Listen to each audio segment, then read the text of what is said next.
ഞാൻ ആകാശവാണിയിൽ ഇപ്പോൾ 2 വർഷമായി ജോലി ചെയ്യുന്നു. ഇതിനു മുമ്പ് ദൂരദർശനിലായിരുന്നു. അജയ് ജോയ്ക്കൊക്കെ അറിയാം.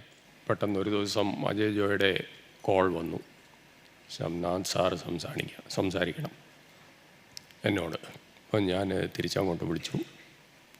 ഇപ്പോൾ ഭീമാപ്പള്ളിയിൽ നമുക്കൊരു സ്ഥലമുണ്ട്.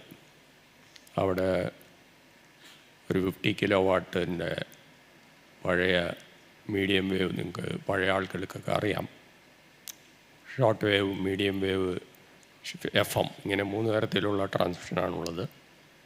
ഷോർട്ട് വേവിൻ്റെ ഒരു ട്രാൻസ്മിറ്റർ അവിടെ ഉണ്ടായിരുന്നു. അത് ഡീകമ്മീഷനായി. അവിടെ ഒന്നുമില്ല. അപ്പം കാര്യമായ സ്ഥലം കിടക്കുകയാണ്. 40 ഏക്കർ 35 ഏക്കർ സ്ഥലം. അപ്പോൾ അവിടെ അതിനടുത്ത് തൊട്ടടുത്തൊരു കോർപ്പറേഷൻ്റെ ഒരു നഴ്സറി സ്കൂളുണ്ട്. ഈ നഴ്സറി സ്കൂളിലെ കുട്ടികൾക്ക് അവിടെ ഈ ദുർഗന്ധം വമിക്കുന്നു. കാരണം അവിടെ ചവറ് കൊണ്ടെറിയുന്നു ആളുകൾ. അങ്ങനെ സാറ് എന്നെ വിളിക്കുന്നു.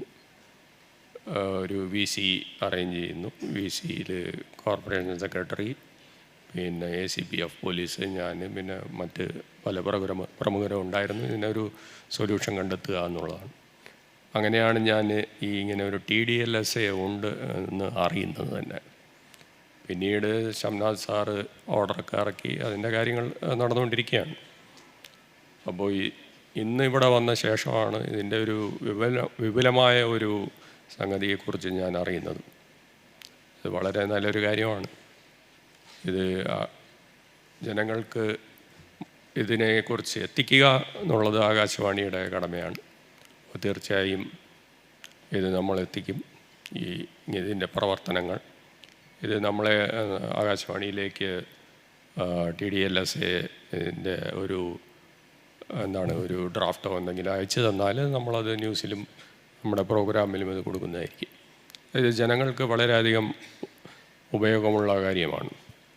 കാരണം ഇത് അൺപ്രിവിലേജ് ആളുകൾക്ക്, പ്രിവിലേജായ ആളുകൾക്ക് എല്ലാം കിട്ടും. കാരണം അവർക്ക് പൈസയും കാര്യങ്ങളൊക്കെ ഉണ്ട്. They can straight away go to any advocate, വലിയ അഡ്വക്കേറ്റ് പിടിക്കാം, പിന്നെ കോടതിയിൽ ഡയറക്റ്റ്ലി പോവാം.